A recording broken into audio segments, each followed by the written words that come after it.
Hi, lovely listener. I'm so glad you're here. Before we drift into tonight's story, if these quiet romantic tales bring you comfort, I'd be so grateful if you'd like this video and subscribe to the channel. It helps this gentle little corner of the world grow. And if you'd like, leave a comment letting me know where you're listening from and what time you're tuning in. I love imagining the glow of your screen out there in the quiet, whether it's midnight in the city or a rainy afternoon halfway around the world. Now, settle in. The story is waiting, and so is the sea. The sea is the first thing you hear when you wake. Not birds, not the wind brushing through city trees, not a car alarm in the distance or the hum of someone else's television. Just the sea, a low, eternal hush. It moves like breath drawn in, held there, the kind of quiet that doesn't come from silence, but from something deeper, something older. You open your eyes slowly. Pale morning light filters through linen curtains, cool and colorless. For a moment, there is only the ceiling and the soft creak of the old house beneath you, shifting, settling. Then the fog in your mind begins to lift. You remember the train, the car ride that followed, the winding cliff road, the letter, the will, the lighthouse. You sit up in bed. The sheets are stiff but clean, the kind that were dried on a line in open air. They smell faintly of lavender and something else, salt maybe, or dust that's forgotten how to be dust. The mattress dips in the middle, like it remembers someone heavier than you. The walls of the room are wood-paneled and painted white, worn smooth with time. In one corner, a wardrobe leans slightly, as if watching you. A porcelain bowl and pitcher sit on a table by the window, catching light like they remember another century. The floorboards sigh when you stand. You walk to the window and pull back the curtain. Beyond the glass, the sea stretches to the edge of the world, silver and restless. The sky is soft gray, the kind that promises weather. You see the tower just down the hill, whitewashed, narrow, rising from the rocks like it was placed there by something with great hands and ancient patience. At the top, the lantern blinks once, a slow, deliberate pulse. Then again, it shouldn't be on, not in daylight. The path down to it is overgrown with tall grass and brambles, barely visible from where you stand. The house, your new house, is set back from the cliff's edge, modest, wooden, unfussy. The kind of house that holds its breath between visitors. You turn away from the window and pad barefoot to the kitchen.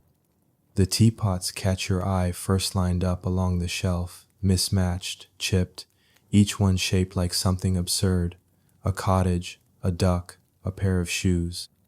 You choose the one that looks least like a joke and fill it with water from the ancient tap. It groans in protest but delivers. You boil the water on a gas stove, lighting the flame with a match that smells like struck sulfur and the past. The silence presses gently around you, not ominous, not lonely, just complete, like the house is listening, like it knows what you're thinking before you do. The tea is bitter and vaguely metallic. You drink it anyway. Outside, the fog has thickened at the edges of the sky. The air tastes of minerals and memory. You walk the room slowly, brushing your fingers along the furniture. Someone cleaned before you came, or maybe no one ever let it get truly dusty. The house feels paused, not abandoned. A grandfather clock ticks in the hallway, but the pendulum doesn't move. The hands are stopped at 3:33. You find a note pinned to the wall beside the front door, a square of yellowed paper.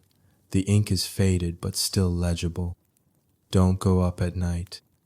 There's no signature, no context, just that. The key to the lighthouse hangs on a rusted hook beneath it. It's brass with an ornate handle shaped like a curling wave. The metal is warm when you lift it. Later you step outside. The wind tugs at the hem of your robe and runs fingers through your hair. The grass bends and leans as if bowing to some ancient rhythm. You follow the footpath that leads toward the lighthouse. your boots sinking softly into damp earth. The sea murmurs louder as you descend, the crash and pull of the tide rising to greet you. The lighthouse door is red, not fire truck red. Deeper, like a plum, or dried blood, or a sunset after grief. The brass key fits into the lock with a click that echoes far too long. You hesitate, then open the door.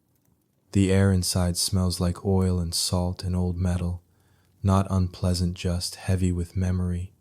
You step into the round base of the tower, where stone walls rise around you in a tight spiral embrace. A narrow staircase curls upward into darkness. Ropes and cables run along the walls. A lantern hangs by the stairs, long since emptied of oil. There's no hum, no electricity, just the soft hush of your breath and the occasional creak, like the building is adjusting itself to your weight. You take one step toward the staircase and pause. There's something on the wall scratched into the wood in faint lines. Morrow, see. Keep the light alive. You press your fingers to the letters. The grooves are old. They weren't carved in haste. Someone meant them to last.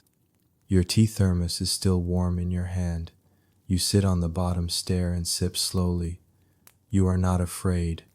Not exactly. But there is a thickness to the air here, something that asks to be noticed. Something waiting. The light blinks overhead again. You look up into the spiral and think, this is a throat that leads to a mouth that sings across oceans. You don't climb the stairs. Not yet. Instead, you explore the small storage room tucked behind the main chamber. There are shelves full of strange tools, old books, jars of sea glass and weathered coins. One shelf is devoted entirely to empty frames, each one a different shape, all of them missing their contents. And then, in the corner, a desk. On it, a leather-bound book. Its spine is cracked. The first few pages are full of neat entries, dates, weather, notes on passing ships. But as you flip further, the handwriting changes. Words run together. Sentences stretch into poetry or madness. She spoke through the mirror of water, said my name like it belonged to her, said I used to be someone else. I think I believe her. Light pulsed 9 times last night. Saw figures walking the path, but no footprints in the morning. The sea isn't outside anymore. It's inside. I hear it under the floor. You close the book gently and set it back down. The fog outside presses against the glass like a curious hand. You feel known, not watched, exactly, not threatened, known, as if this place recognizes you, as if the salt in your skin and the stories in your bones match something it remembers from long ago. You step outside again, just as the first drops of rain begin to fall. They're soft, almost warm. You turn your face toward the sky and close your eyes. Behind you, the lighthouse pulses once more. You walk slowly back to the house, tea thermos now empty, boots damp from sea spray. You leave your coat by the door and climb the stairs. The bedroom greets you with its silence. You lie on the bed once more, this time not to sleep but to listen. To the sea, to the wind, to the pulsing of the light. You do not dream that night, but the lighthouse does. The next morning, the sea greets you before your eyes even open. Its presence is constant, unhurried. A soft exhale through the open window, layered over the ticking of the old clock in the hallway still frozen at 3:33. You stretch beneath the weight of blankets that smell faintly of salt and thyme. Your body aches in the pleasant way it does after long travel. Your mind feels clearer, sharpened, somehow, by the quiet. You dress slowly, layers for the damp air and the ocean breeze. The path to the lighthouse is slick with dew when you step outside. The grass gleams silver. The sky is a wash of pale clouds, stretched thin, soft as gauze. Somewhere below, the tide retreats over the rocks with the sound of distant applause. You carry with you a new notebook, blank, a gift to yourself before you came, though you didn't know then what you would use it for. Now, you know, this place wants to be recorded, wants to be remembered. The lighthouse door is damp to the touch, the red paint darker from overnight mist. When you open it, the familiar scent of salt, metal, and lantern oil rolls out to meet you, earthy and electric. You feel it again, that quiet shift in the air, like the tower is taking a breath with you.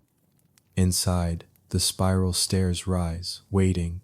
You ascend slowly, fingers brushing the railing as you go. The metal is cold, but not unwelcoming. Each footstep echoes, a gentle thud layered into the pulse of the place. Halfway up, you stop. A window looks out over the sea. It's narrow, cracked at the corner. Through it, fog drifts across the surface of the water like breath caught in glass. On the second floor, the room opens into a small, circular chamber. Dust hangs in sunbeams like stars that forgot how to fall. There's a desk pushed against one wall, curved to match the tower's bones.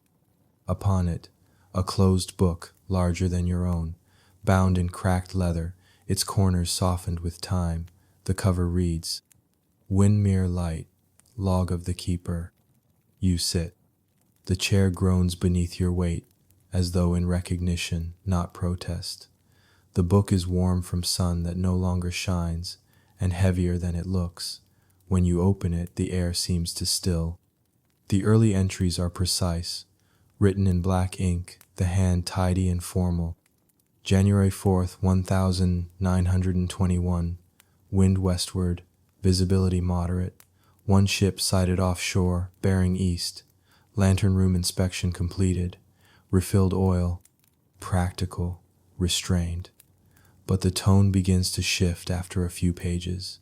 The ink grows darker, the handwriting looser. The entries begin to bloom into something elseless observation, more confession. February 13th, light pulsed without cause. Fog clear, checked all mechanisms, no fault found. Heard tapping at the window in the lantern room, though no birds were sighted. Thought it might be the wind, but it repeated 4 times. You trace your finger down the page. March 20, dreamed of the sea as a corridor, long and lined with doors. One opened. There was someone there, a woman. She said, "You're late." A chill tiptoes along the back of your neck. You turn the pages carefully. Each one breathes a little more life, a little more strangeness.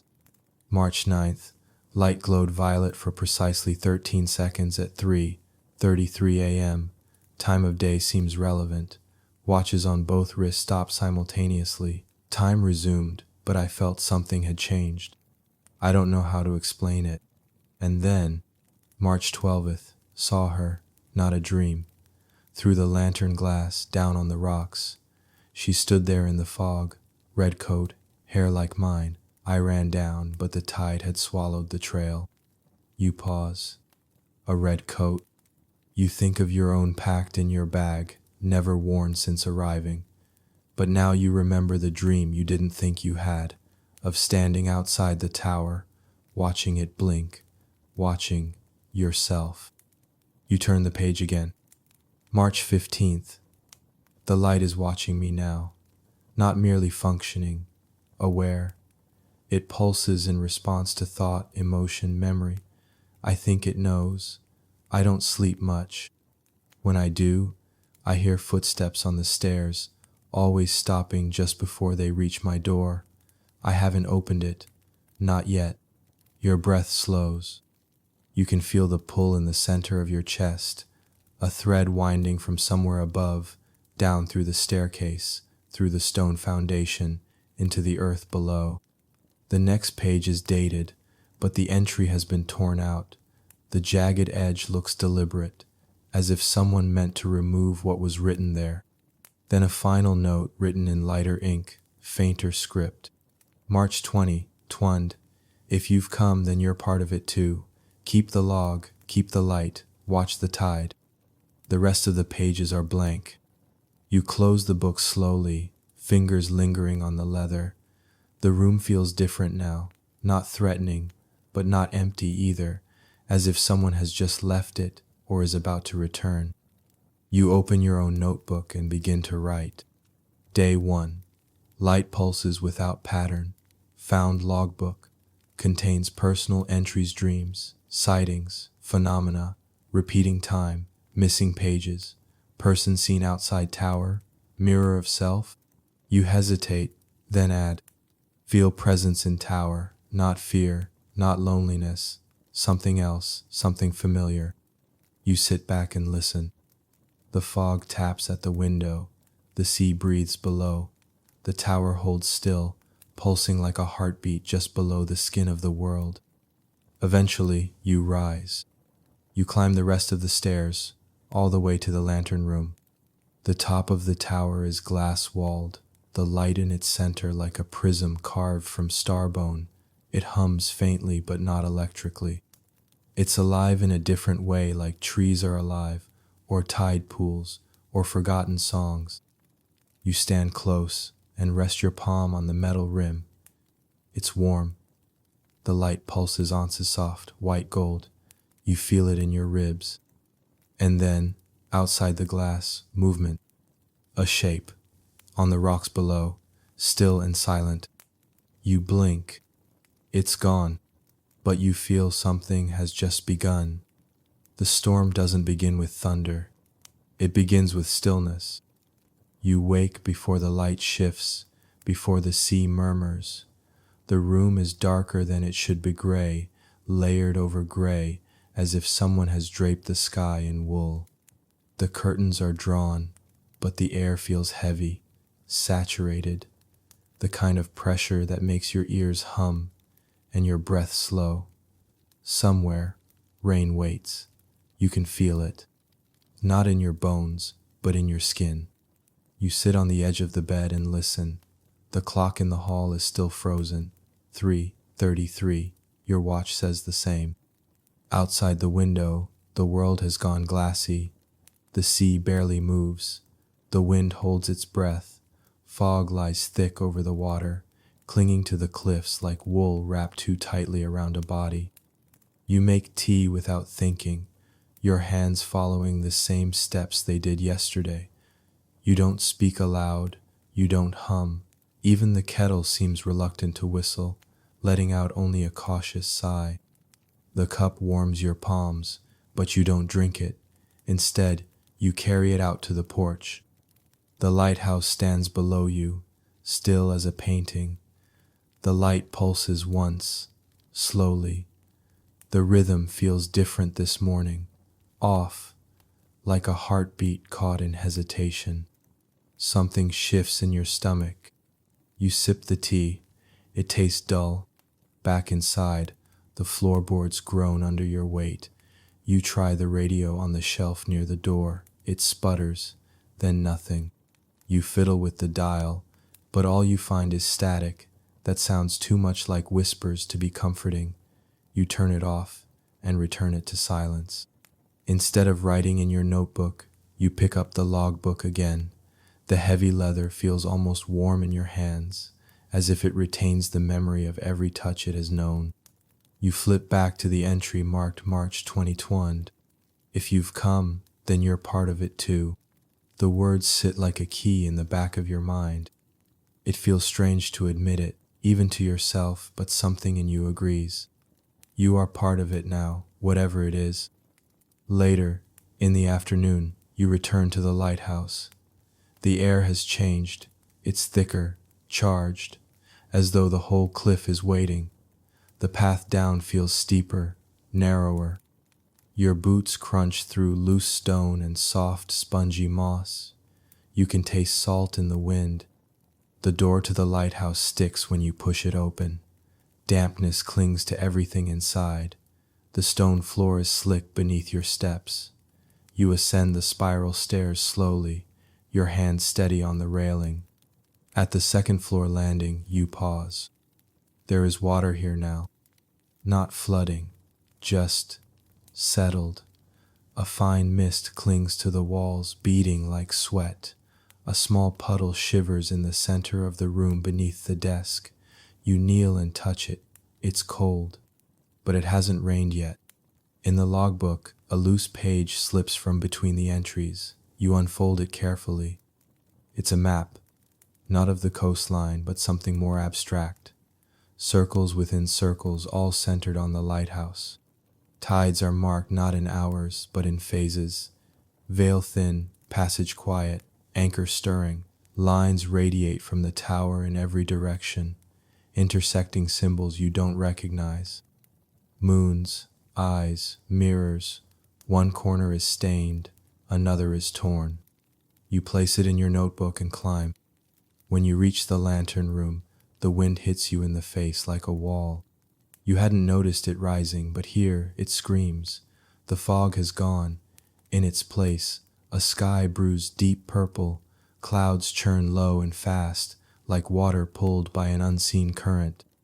The sea below has grown teeth. Waves slam against the rocks with rising fury, throwing white spray high into the air. And yet the lighthouse stands, unmoved, resolute. The light pulses again. But this time it isn't white. For 3 long seconds, it glows gold. Then blue. Then green. Your breath catches. You step back from the lantern and watch it spin, the colors changing in rhythm with the storm's breath. The storm responds, you realize. It bends around the light, flinches from it. You don't know how you know this, but you know. You turn and look through the glass down to the rocks.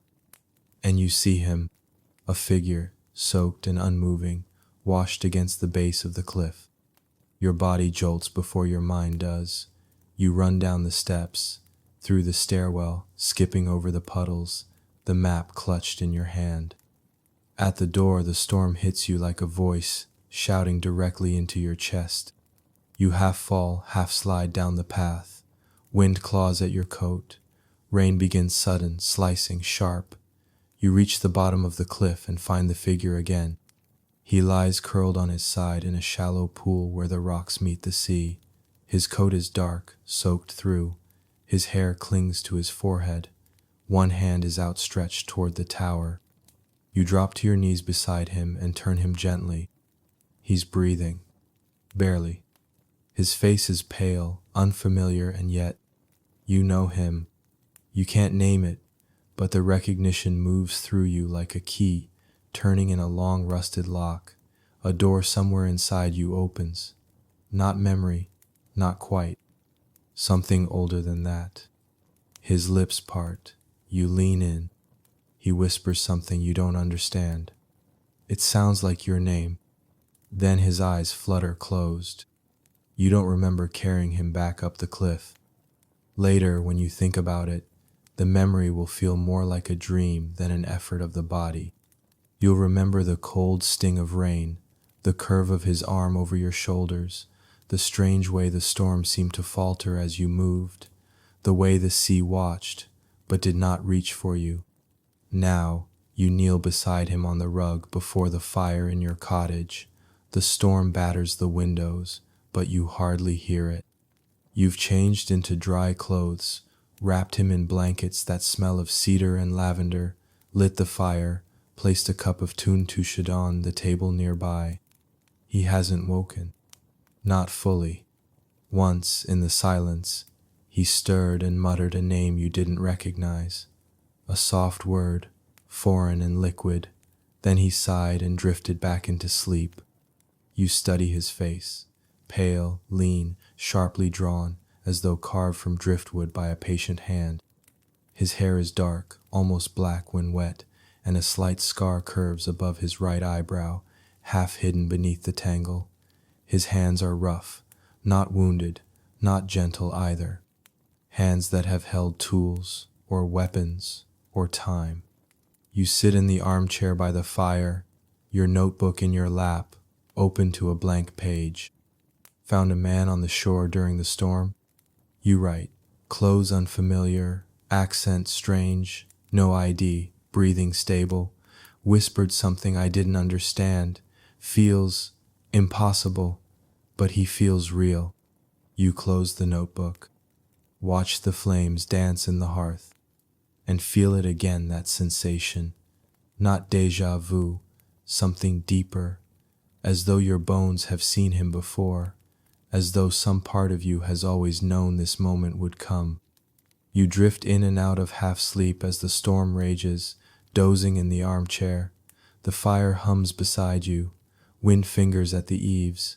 You don't dream, not quite, but you do hear something, not with your ears, with your mind. A name. His name. You don't speak it aloud, you write it on the page instead, just to see how your hand moves when you do. Kale. The name feels like water in your mouth, familiar in a way that makes your heart ache. You don't know why. When you wake again, the storm has passed. Morning light spills through the windows in broad strokes of gold and silver. The sky is cloudless. The air smells clean and charged, like thunder has scrubbed the world.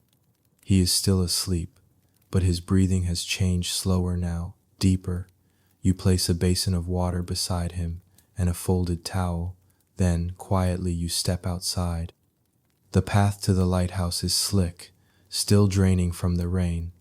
The ocean sparkles, oblivious to the violence of the night. You stand by the cliff's edge and look down. The spot where you found him is bare. No wreckage, no footprints, just the restless, endless sea.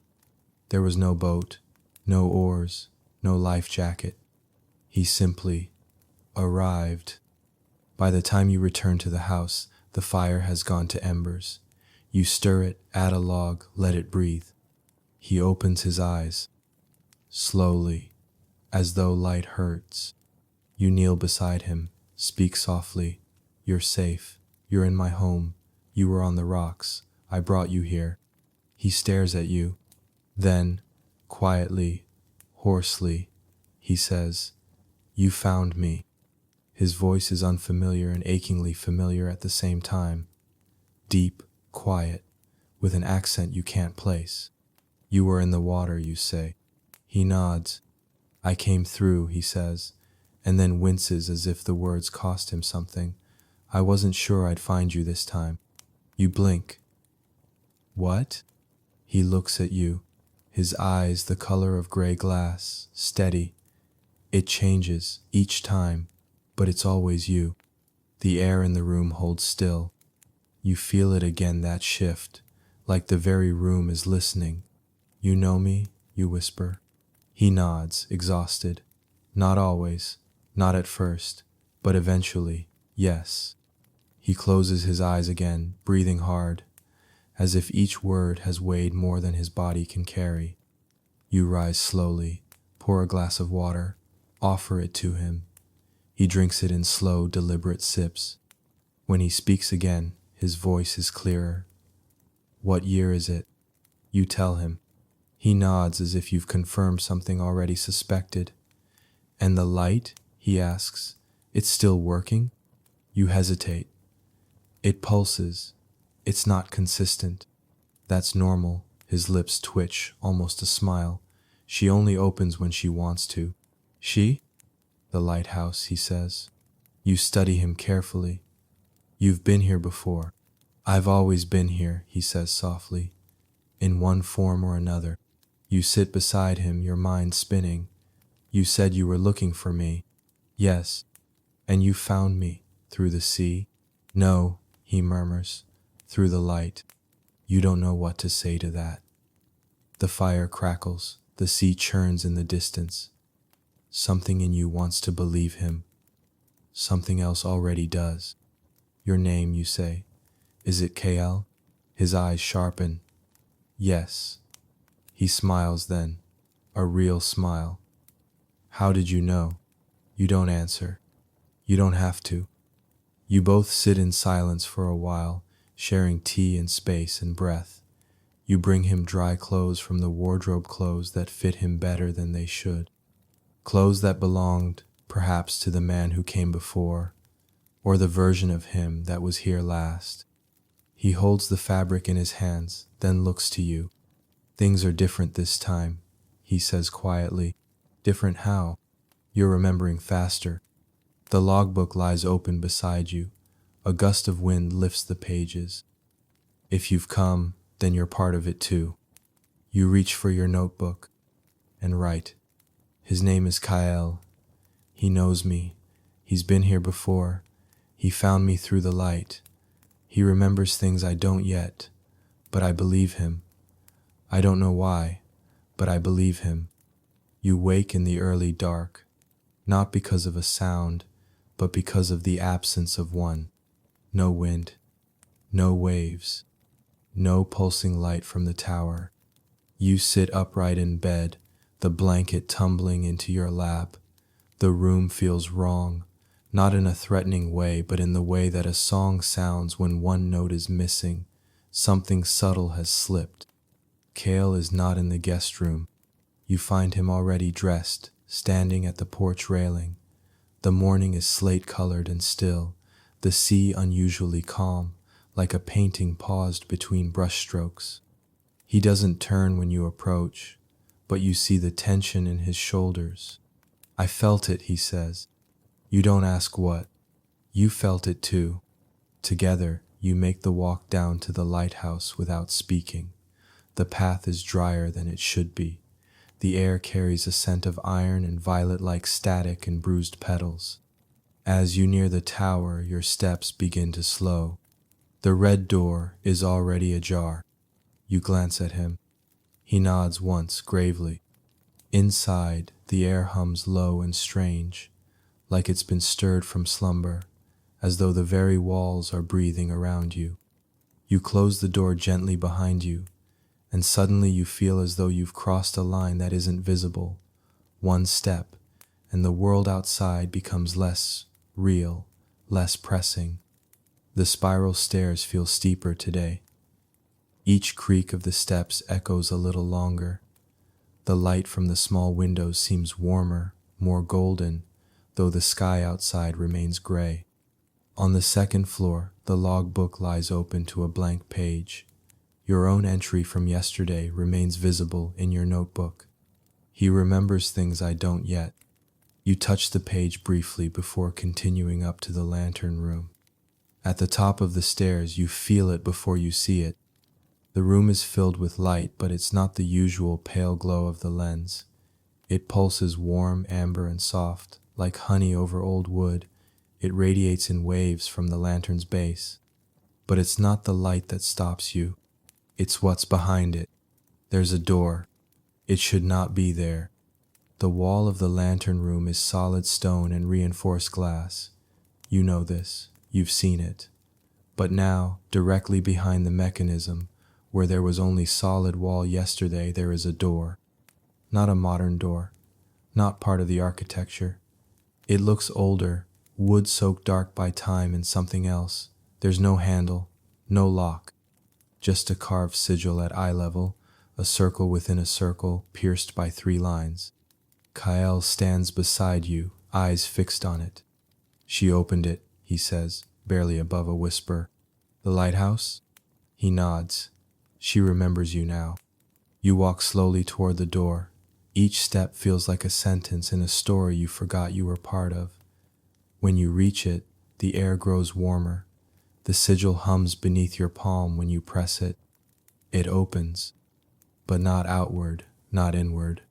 It unfolds, like paper in the wind, and beyond it darkness, not empty, but infinite. The kind of dark that isn't lack of light, but presence of something older than stars. You glance back at Kale. He's already removing a small object from his pocket, a pendant, brass, weathered, shaped like the same symbol carved into the door. You wore this, he says, offering it to you. You take it without question. It feels like it belongs to your skin. You step through. The first thing you notice is the quiet. Not silence, just quiet in its purest form. The hush of an empty gallery, the pause before breath, the kind of quiet that listens. The floor beneath you is smooth stone, slightly warm. The corridor curves gently, impossibly. It doesn't obey architecture, it obeys memory. The walls shimmer with soft light, like moonlight reflected on water. There are doors. dozens of them, each one slightly different. Some are made of metal etched with runes, others of polished wood or worn fabric curtains. One is made entirely of fog, held still like glass. You walk slowly, hand brushing the wall, until one door pulls you forward. It's narrow, carved from a pale wood, almost white.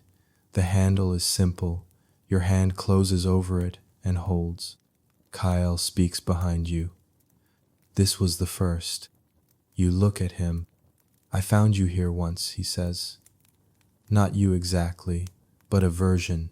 You were a painter. We lived in a city that sang when it rained. You loved almond cakes and hated the color red. Your heart tightens. I lost you there, he continues. The door closed. I couldn't get back. You turn the handle. The door opens, and inside you see it. A room. Sunlight filtering through sheer curtains, a wooden easel, a table with half-eaten cakes, a mug of tea, steaming. Someone hums from the other side of the doorway. You almost call out, but you don't, because you know somehow this is memory, a shard of a life once lived. Not a hallucination, not a fantasy, something real. Just not here. KL touches your shoulder gently. We can't enter, only witness, unless the light chooses. You nod. When the door closes, it sighs. You turn away and walk with him farther down the hall. He doesn't speak, nor do you.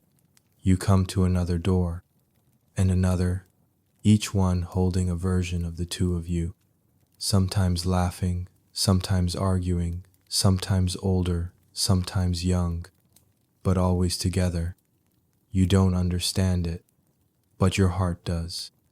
Eventually, you return through the unfolding door, back into the lantern room. The light pulses faintly, now slower, gentler. You collapse onto the floor beside KL, breathless with wonder. You said it was always me, you murmur. He nods. It always is. That night, the tide is higher than it has any right to be. You sit on the porch, wrapped in a wool blanket, a cup of tea cooling slowly in your hands. The air is calm, almost too calm. The sea, visible between the curve of land and lighthouse, reaches farther up the shore than it ever has since you arrived. It laps the rocks like it's searching for something it lost, or someone. Inside, Kyle sleeps, or rests anyway. You're not sure he dreams like you do. His sleep seems deeper, quieter, as though he's learned how to suspend himself somewhere outside of time. You try to write in your notebook, but the words don't come easily. Not tonight. Your mind hums with everything the door showed you, with every face that wore your eyes, every voice that carried your laugh. Each version of yourself, both foreign and completely known. All of them with him. Every door, every life. Always Kyle. You whisper his name like an anchor dropped into deep water. Behind you, the floor creaks. You don't need to look to know it's him. His footsteps are quiet, but familiar now. You feel him sit beside you before he speaks. The tide is shifting again, he says. You nod, eyes still on the water. It's too high. Not too, he murmurs, just different. He hands you a folded page, another from the lightkeeper's log. The handwriting matches the late entries, wilder, more desperate. The light pulses fastest when the tide reaches the highest stone. That's when the border frays, the crossing opens, the versions press closer. I hear her voice in the mirror. Sometimes my own voice answers back. You trace your fingers along the edge of the paper. It feels brittle and important. Why me, you ask softly, not expecting a full answer. Why do I remember? Why does she show me these lives? Kale's gaze is steady on the horizon, because this time you stayed. You frown. What do you mean? He speaks as if he's afraid the words might slip away if not caught gently. Every other time you've passed through, The lighthouse brought you in, showed you what was, what could be, but you left. Or were taken. This time, you anchored, you claimed the tower. That changed the rules. You processed that slowly. You mean when I inherited it? I mean when you accepted it, he says. You fall into silence again, the weight of his words too large to hold all at once. Below, the water sparkles with light not born from moon or sun. It glows faintly along the edge of soft blues, pale greens, impossible gold, as though something beneath is remembering how to shine. Do you come from the sea, you ask, the question leaving your lips before your logic can catch it. KL exhales a quiet laugh. No, but I always find my way here through it. You turn to him. Then where do you come from? His eyes flick up toward the stars beginning to bloom in the sky. From wherever you are not. The answer hurts. Beautifully. You lean your head against his shoulder. He doesn't move away. You said we've done this before, you whisper. Yes. Do we always find each other? He pauses. No, but we always try. You close your eyes. His warmth is steady beside you. Your mind drifts. In the spaces between thought, you feel something move, not in the air, in time, a subtle shift. And just like that, you're no longer on the porch. You're standing on the lighthouse steps, barefoot in morning light that hasn't happened yet. Kale is below, on the rocks, his coat flaring like wings in the wind. He looks up and sees you, raises a hand in greeting, but doesn't speak. The world blinks. You're back in the chair, breath caught. He watches you closely. You felt it? You nod. The veil's thinning, he says. We don't have long. For what? For you to remember all of it. You hold the pendant at your throat, the one he gave you, the one that pulsed when you stepped through the door in the lantern room. And you do remember something now. Not everything, but enough. You remember standing in another lighthouse shorter, painted blue. You wore gloves. You studied maps for a living. KL met you there in winter. He carved his name into a piece of driftwood and handed it to you before he vanished in the snow. The pendant was buried in the sand when you returned alone. You gasp. He watches without speaking. You turn to him. That was me. I was. An archivist, he finishes. Yes, you loved lighthouses in that life too. Your head spins. More will come, he says softly. Memories, versions. They'll slide into your mind slowly. Some will be painful. Some, not yours at all. Why now? Because the light chose this cycle, he replies. Because we're getting closer to the center. The center of what? He doesn't answer. Instead, he takes your hand. His touch is warm, grounding. We have one more door to open, he says, when the tide reaches the third stone beneath the tower. You look down at the shoreline. The second stone is already underwater. The tide arrives without ceremony. One moment it is beneath the second stone, the black one streaked with quartz sand. Then, as the light above pulses once in slow recognition, the water swells higher, grazing the edge of the third. You stand on the bluff beside Kale, the lighthouse at your back. The morning is windless. The air smells of mist and wood smoke. The sea looks as though it has forgotten how to move flat, glassy, perfect. It's time, he says softly. You look down at the pendant in your hand. The brass is warmer now, almost feverish. When you press your thumb over the carved sigil, it pulses. Once. The same rhythm as the lighthouse. The same rhythm as your heart. The walk down is quiet. The earth underfoot feels looser somehow, like it doesn't entirely trust gravity. When you step, the world takes a moment to decide whether you truly belong there. You lean closer to Kale as you walk, though he never stumbles. He moves like someone who has done this walk 100 times, each version a little different, but each step certain. When you reach the rocks, the reflection stuns you. The sea is so still that the sky is perfectly mirrored on its surface.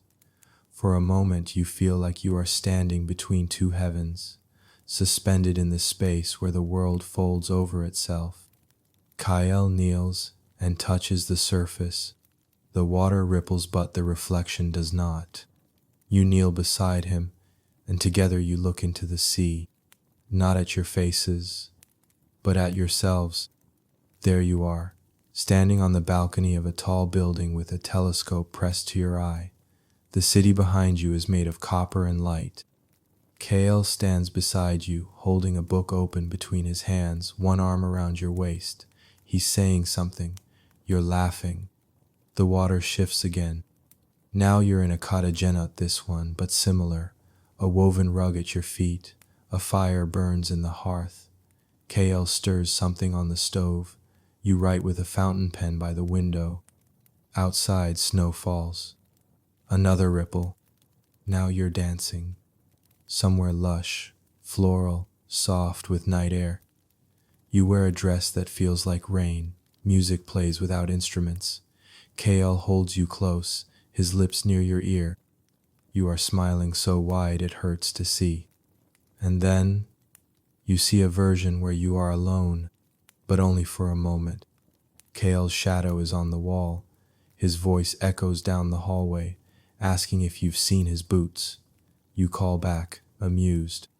The version of you sighs and walks down the hall with a patience that belongs to someone who knows the ending of every argument and loves the shape of them anyway. You pull back. The sea stills. The air thickens around you. Your breath feels caught behind your ribs. It's not memory, you say aloud, though you're unsure if it's a question or a realization. No, Kale replies. Not exactly. Not yet. It's echoes, possibilities, realities still humming in the air. You said we don't always find each other. We don't. You meet his eyes. But we're supposed to, aren't we? He nods. Yes, or at least the versions that last the longest, the ones that burn brightest, they're the ones where we do. You sit there on the rocks, and the silence between you is no longer heavy. It's sacred. I felt one, you say quietly. It wasn't a memory, it was a feeling. I knew your voice before I heard it. I dreamed it before I met you. He reaches out and brushes your knuckles with his thumb. I feel you before I find you, he murmurs. Your heart aches at that. You look down again, the water is shifting. But this time, the reflection shows only you. You, standing in the lantern room. Alone. You touch the light, it does not pulse. The sea begins to shimmer, not ripple shimmer, like something below it is trying to be seen. What is that? You ask. KL watches, but his face is unreadable. The center, he says softly. You turn to him. You mentioned it before. What does that mean? He takes a long breath, and for the first time, he looks uncertain. There's a point, he begins, where all versions converge. It's not a place, it's a moment, a decision that echoes across every life. Most of the time, we don't reach it, we miss it. The light closes, the doors fold shut, one of us forgets or turns away. And this time, he looks at you. You're remembering. The light on the tower pulses again. It's faster now, urgent but not panicked. I don't want to lose this, you whisper. You don't have to. You look out over the water. The shimmer grows stronger. You see doors begin to rise, faint outlines at first, like panes of fog lifting from the surface of the sea. Dozens of them. Hundreds. Some are familiar. Some are strange. Some feel like dreams you've forgotten. Others like secrets you've never had the courage to say aloud. One glows brighter than the rest. I think that's the one, Kale says. You nod. It glows like memory, like moonlight, like a promise you haven't broken yet. I want to know, you say. Everything, all the versions. I want to see the center. You will. When? He smiles. It's the kind of smile that hurts because it knows too much. when the tide crests over the highest stone, when the reflection shows the one who stays. You nod, and beside you the water begins to rise again. That night, sleep comes slowly, not because you are restless, but because part of you is already elsewhere adrift between this world and the dozens you saw reflected on the sea. You lie curled beneath the covers, the pendant warm against your chest, the sound of the tide whispering faintly through the open window. Kale sleeps in the next room. You hear him stir sometimes, his footsteps across the floorboards, the quiet click of the door as he steps out onto the porch to watch the lighthouse pulse. You don't follow. Not this time. Instead, you close your eyes and focus on the memory that isn't a memory. The room with the easel, the white curtains, the half-finished painting of the sea that doesn't belong to this coastline, the sound of a clock that ticks too slowly. It's not a dream, but it folds over you like one. When you open your eyes again, light pours through unfamiliar windows, soft gold, early, gentle. The bed beneath you smells like citrus and something sweeter, figs perhaps, or wild herbs. You sit up slowly. It's the same room, the one from behind the white door in the lantern corridor, but it feels more solid now. You can feel the grain of the floorboards beneath your bare feet, the warmth of sunlight on your skin, the way the blanket pulls across your legs. You are in the other world, and you're not alone. Kale stands in the doorway, holding 2 mugs. His hair is shorter here, his shirt is soft linen, rolled at the sleeves. There's paint on one knuckle. You're up, he says, smiling like this is the 100th morning he's brought you tea. Where are we? You ask softly. He doesn't seem confused by the question. A world that could have been, he answers, or maybe one that was. You reach for the mug he offers. It's warm, steaming. The scent of chamomile and orange blossom fills your lungs. Is this real? He sits beside you on the edge of the bed. It's as real as we allow it to be. You look around. The room is lovely in the way long-kept secrets are lovely, quiet, intimate, sun-touched. There's a painting in progress on the easel, a garden seen from above, spiraling paths through rows of white and violet flowers. You know somehow that you painted it. The brush still rests in a glass jar of water, and the water is faintly purple from the last strokes. I remember this place, you murmur, but I never lived it. Kale nods. You dreamed it once. That was enough. The lighthouse holds on to all the fragments we think we've forgotten. Your eyes fall to the small framed photograph on the nightstand. It's the 2 of you. In front of a small blue door, you wear a red scarf. He's laughing mid-motion, his hand outstretched toward the lens. There's joy in the image not posed, but captured like sunlight on a moving wave. You touch the glass. I feel like I'm stealing this. No, Kale says, you're remembering. He brushes his hand along your arm, gentle, slow. His touch is as familiar as your own breath. You lean into it.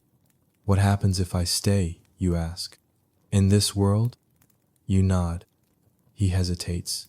Then the others will begin to fade. The doors will seal. The pulse will still. And you? I'll stay too, he says, if this is the one you choose. You place your mug on the windowsill and stand. Your legs carry you with more certainty than you expect.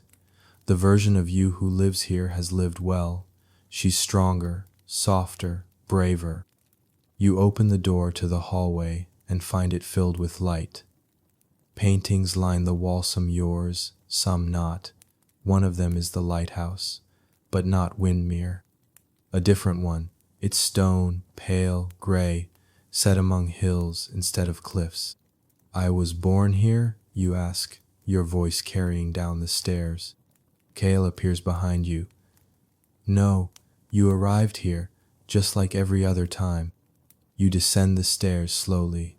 The house below is full of quiet touches, shelves of books, a dish of beach glass, an unfinished letter on the kitchen table, a loaf of bread rising in a covered bowl, all evidence of a life in progress, a good life. You built this, you whisper. He shakes his head. We built it. You turn to face him. He's watching you with such care that it makes something inside you ache. Why show me this, you ask? Why bring me here now? Because this version is closest to the center, he says, to the choice. You understand. This is what the lighthouse has been leading you toward, not a truth, but a decision, not a mystery to be solved, but a moment to be known.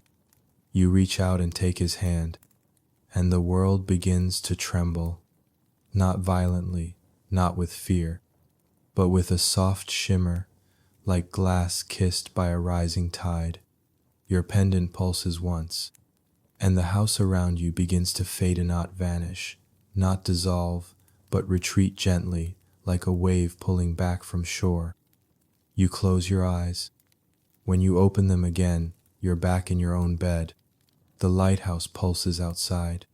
The sea breathes. Cale stands at the window, watching the horizon. You sit up. That was real. He turns and smiles. Yes. You rise slowly, your whole body buzzing with remembrance.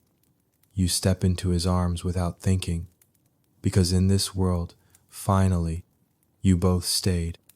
You notice it first in the quiet, not the kind that settles with peace, but the kind that falls in the wake of something being taken, a hollowness where sound should be, a pause in the rhythm, a beat skipped in the lighthouse's steady pulse. It happens over breakfast. The two of you sit at the kitchen table. There's a piece of toast cooling on your plate, jam bleeding into the crust. Cale drinks his tea slower than usual, as if each sip carries a weight he hasn't spoken aloud. The fire isn't lit, but the day is cold. Outside, the sea is too still. The light didn't blink last night.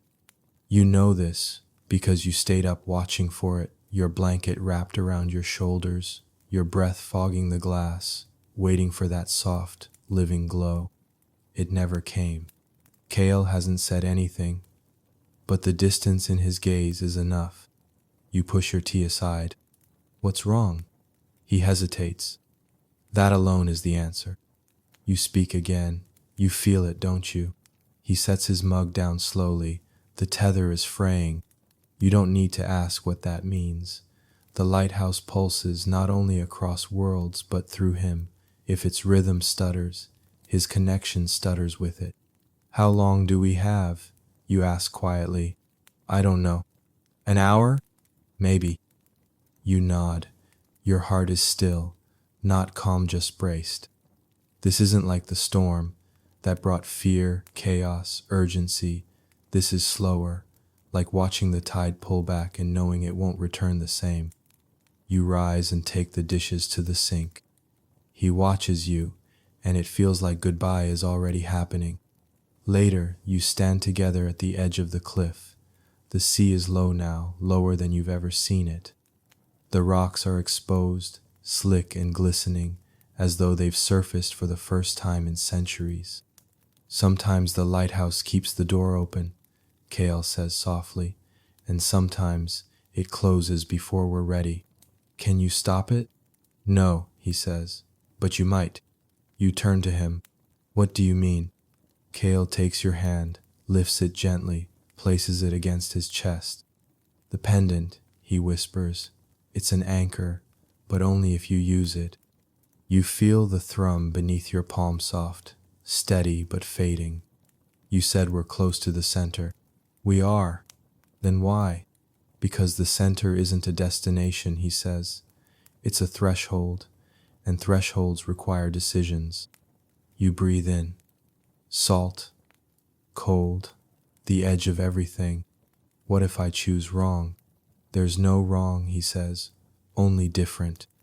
The light pulses once in the distance, a flicker barely visible, then gone. You descend to the lighthouse together. The climb is harder today, not steeper but heavier. The tower feels old in a new way, like it's sagging beneath its own memory. Inside the lantern room, the air is thick with stillness. The great lens stands silent. The walls no longer hum. The warmth is gone. But the door is still there. The strange one, the one that unfolded rather than opened. It waits. Kyle touches it gently, tracing the sigil. It won't hold much longer, he murmurs. You swallow. Then let's go now. He looks at you, and there's grief in his smile. I can't, he says. What do you mean? He doesn't answer. Not right away. He walks to the edge of the room, where the horizon sways just beyond the glass. The lighthouse gave me shape, gave me passage, he says. It lets me walk between, because it remembers you. But if the pulse dies, so do the paths. You feel it before he says it, the truth inside the silence. If the pulse dies, you'll be pulled back. He nods. Where, you ask? I don't know, he says. Sometimes it's not a place, it's a weight. You cross to him, your voice barely more than breath. Then I'll wait with you. No, he says. You can't. Not if you want this world to hold. Someone has to stay. You said the center was a choice. He nods. It is. You close your eyes. The room spins without moving. When you open them, your vision blurs not from tears, but from too many possibilities pressing against the inside of your mind. I don't want to lose you again. You won't, he says. Not really. You shake your head. That's not enough. He turns to face you, takes your face in both hands. His fingers are warm again. This moment is the one all the others bend around, he says. In some worlds we stay, in others we run. In this one, we choose. The door begins to glow, not brightly, just enough to call. You place your hand over the pendant. It's pulsing. Steady, quiet. Kale steps back. You can go through, he says. You'll find another version, one with peace, one where I may still find you, or you can stay. And what happens to you if I do? I fade, he says simply. No, you say. You live here, with me. If the light dies, he repeats gently, I can't. You grip his hands. There must be a way. Maybe, he says. But not this cycle, not this time. And then the truth settles. Not as pain, not as loss, but as inevitability. The center is now. You turn to the door. You step forward and stop, because what's pulling at you isn't the dream of a different life. It's this one.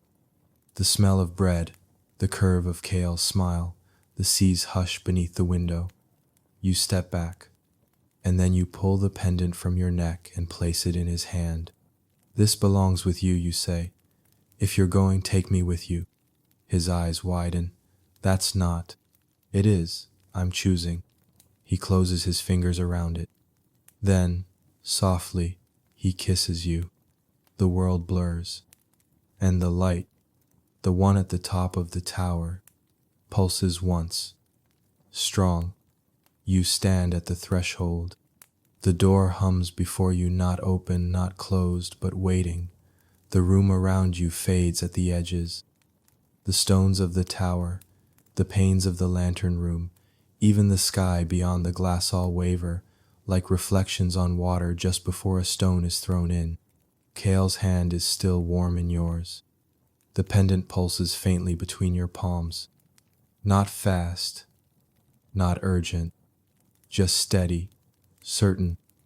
The way he looks at you in this moment makes everything else faded, the choices, the pull of time, the tremble in the air. His eyes hold you the way a lighthouse holds the sea, with patience, with gravity.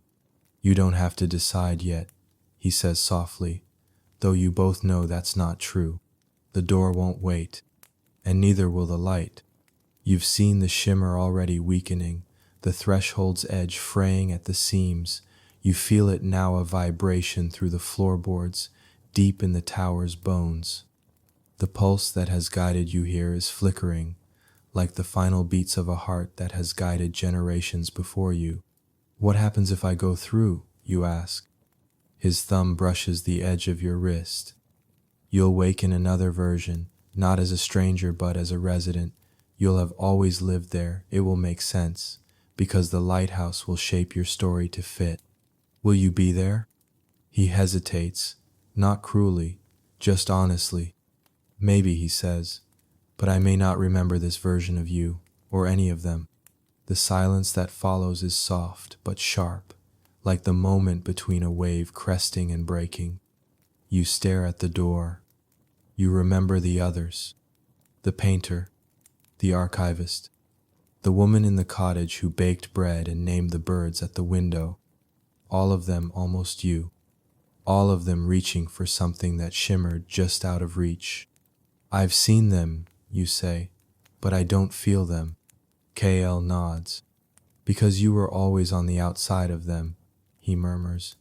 You were the witness, not the occupant. You look at the pendant again, glowing faintly between your fingers. Then what does staying here mean? His voice is gentler now. It means grounding this version, letting the others go, closing the doors behind you. It means choosing this life and letting it choose you back. You close your eyes, and you see it all.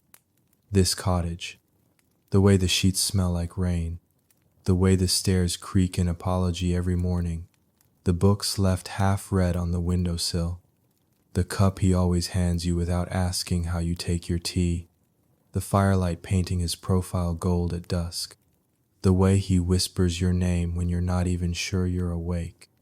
1,000 versions, but this one breathes.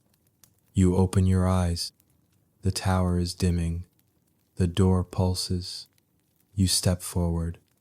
Kale's fingers tighten around yours, not to stop you, but to feel you a moment longer. Your palm hovers over the sigil on the door's surface. It glows softly, just like the pendant. It's the same rhythm. You glance back at him. What will you do if I walk through? You ask. He offers the smallest smile. Wait. You shake your head. That's not enough. I know, he says, but sometimes it's all we get. The wind stirs through the lighthouse, not a breeze. Something deeper, the movement of memory, the shifting of storylines untethering.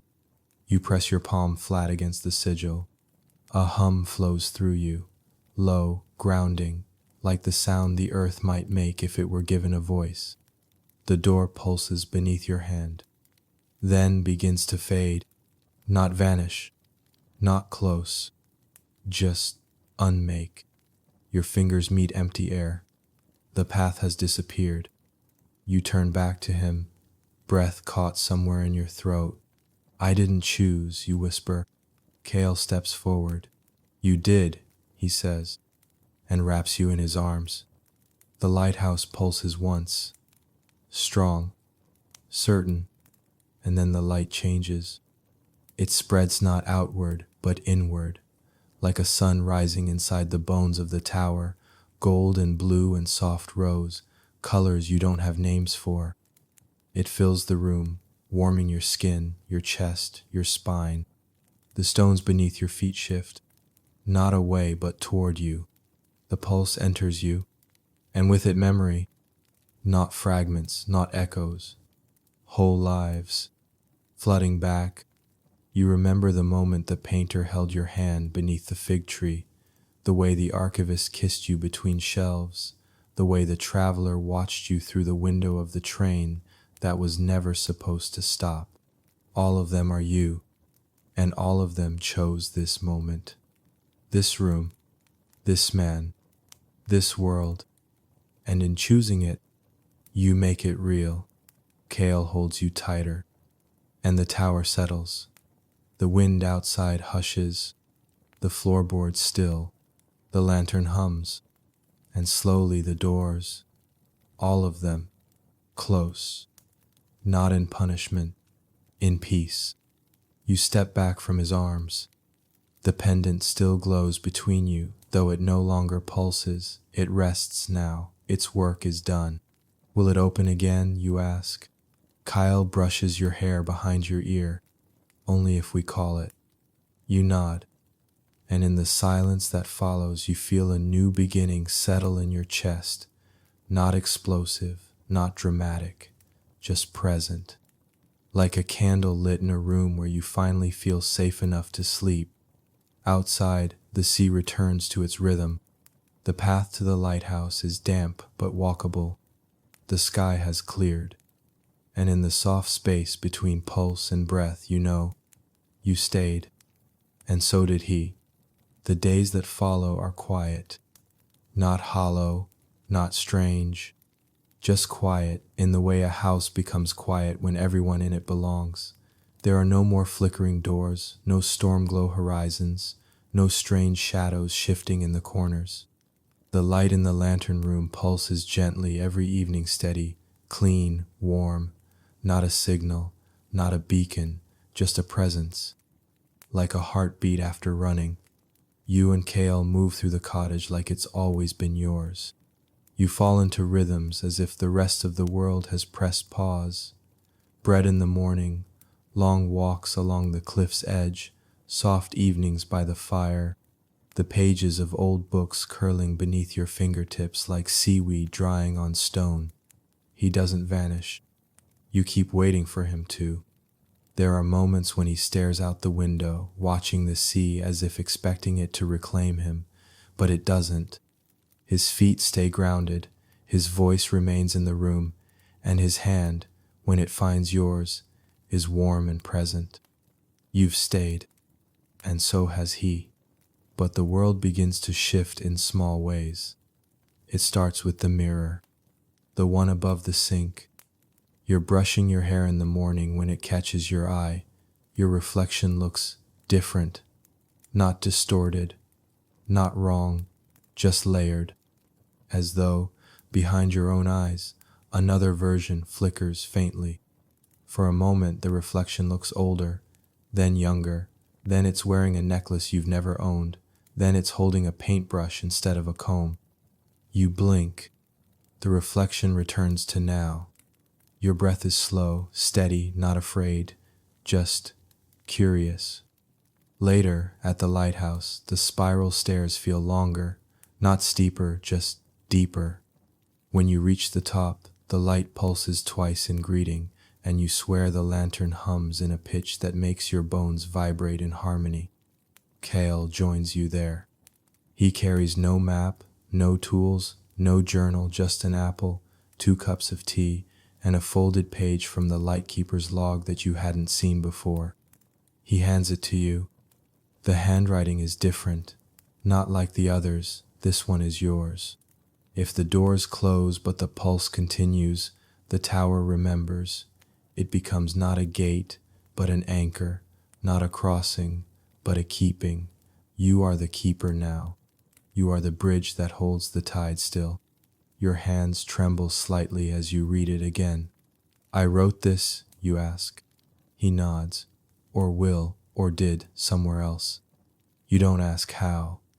You've stopped asking questions with answers shaped like puzzles. Instead, you look at the light. It shines softly now, not into the fog or across the sea but into you. The world begins to blur again in dreams, but differently now. The dreams aren't doors. They're echoes. You dream of lives you never lived, sailing through glass oceans, running through midnight fields, dancing in forgotten temples lit by moons that never rise here. Each morning you wake to find something changed. A book on the shelf that wasn't there before, a dried flower on the windowsill, a feather tied with red thread hanging from the doorknob. The lighthouse is remembering, even though the doors are closed. It's gifting now, not calling. And then one morning, Kale hands you something new, a journal bound in blue leather, blank. What's this, you ask? He shrugs lightly, a smile at the corner of his mouth. We've been part of enough stories. I think it's time we start writing our own. You open to the first page.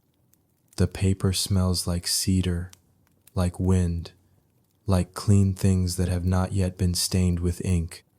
You write the date, then your name, then his, and your hand doesn't shake at all. The final crossing doesn't come as an event. There is no flash of light, no flare of storm, no trembling tower or summoned door. It comes as understanding. It comes as stillness. You and Kale sit on the porch one evening, wrapped in the same blanket, watching the sea shimmer beneath a pale dusk sky. The lighthouse pulses in time with your breath. You look at him, and you know, this is it, you whisper. He turns his head, pressing his cheek against your temple. Yes, we crossed already, didn't we? He nods. The moment you chose to stay. You hold his hand tightly. So this is what it feels like? Not the crossing, he says, the arriving. The world doesn't shift beneath your feet. It holds you, fully, deeply. You remember then what the final crossing really is, not a passage to another version, another world, another life. It is the moment the world you're in becomes whole. No more drifting, no more echoes, just presence.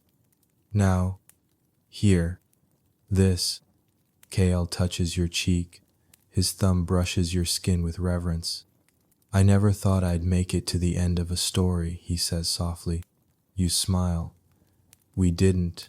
We just made it to the part where we stopped chasing the beginning. And that night the lighthouse doesn't pulse. It glows. A constant, soft, living light. Like the warmth of two souls wrapped in one breath. Like the hush of a sea that no longer needs to call. You wake with the dawn before the sun rises above the sea. The sky is soft, violet, smudged with pale amber where the horizon begins to bloom. The bedroom is wrapped in the hush that only comes with first light quiet, not because the world is still asleep, but because it's listening, as if it wants to know what you'll do next. You move slowly, pulling on a sweater that smells like firewood and sea air, then pad barefoot through the cottage. The floor creaks in the places it always does. Your fingertips brush the wall as you pass, not because you need the support, but because the wood feels alive somehow, or maybe you do. Kyle is already in the kitchen. He doesn't look up when you enter. He doesn't need to. The way he stirs the tea, sets the second cup beside his own, the way his shoulders relax, knew you were coming before your feet touched the floor. You slide your arms around his waist from behind. He leans into you without speaking. The two of you sip tea in silence. He watches the window. You watch him. At some point he speaks. The light didn't blink again last night. You nod. I know. It's constant now. You rest your chin on his shoulder. So are we. Outside, the lighthouse glows like a sleeping star. Not calling, not warning, just being. The great lens no longer rotates. It breathes instead, a steady presence against the cliff's edge. Later, you walk down to it together. The stones along the path are slick with dew, and the grass leans gently in the morning breeze. The tide is low again, curling back against itself with slow affection. Everything feels touched by peace. The red door opens before you reach it. It swings inward, the hinges no longer creaking. The tower smells like polished wood, sea salt, and the barest trace of candle wax. Kale steps inside first, and you follow. Neither of you speak as you climb. The stairs are easier now, familiar. The tower no longer demands effort, it carries you with it. At the top, the lantern room has changed. There is no more sigil door, no shimmer of alternate passageways, just warm glass and the steady hum of the lens, which now glows with a soft inner light like a lantern left in a child's bedroom. Safe, gentle. The space feels full, not with objects, but with memory. The kind you carry, not the kind you dust. You run your hand along the railing and speak without thinking. It remembers us. Kale nods. Because we stayed. You turn to him. Will others come? He studies the sea for a long moment. Maybe, if the light calls again, but not while it's anchored. And we're the anchor? Yes, You look around. So what does that make us now? He smiles. The keepers. You stand there for a long time, just breathing. You write in the blue leather journal every day now. Sometimes just a line, sometimes a page. You write what you notice, the way the clouds shift before the rain, the names of the birds that visit the railing, the dream you had of the city with glass towers and floating bridges. You write how Kale looks when he's reading upside down on the couch, or humming to himself as he mends the latch on the garden gate. You write to remember, but not because you're afraid of forgetting. You write because this is the version that held, and you want to honor it.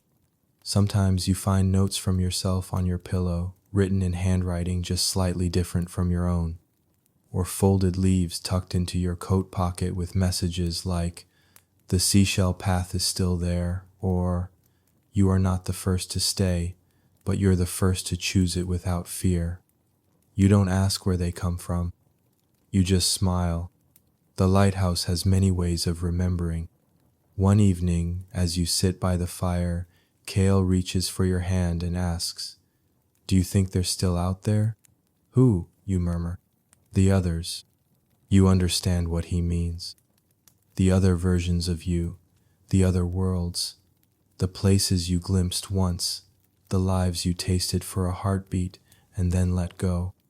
You think about it, and then you nod, yes. Do you miss them? You turn to him. No, because I found the one where you stayed. He kisses you like a question that finally found its answer. That night, you wake to a sound. Not loud, not frightening, just different.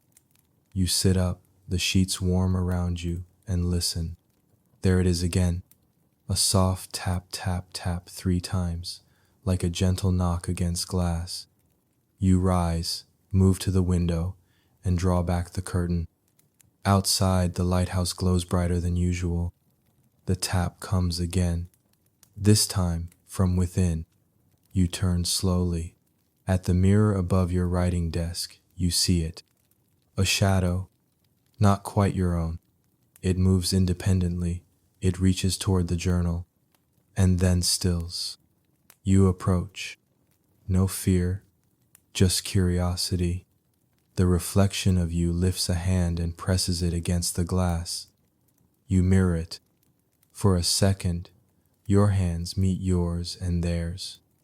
Another you, from another version, just long enough to know they stayed too, and then they're gone. You don't cry. You don't even sigh. You just smile and return to bed. KL stirs beside you, wraps an arm around your waist without waking.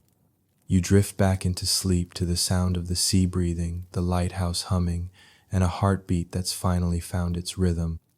You are the keeper now. The tide no longer takes. It only returns.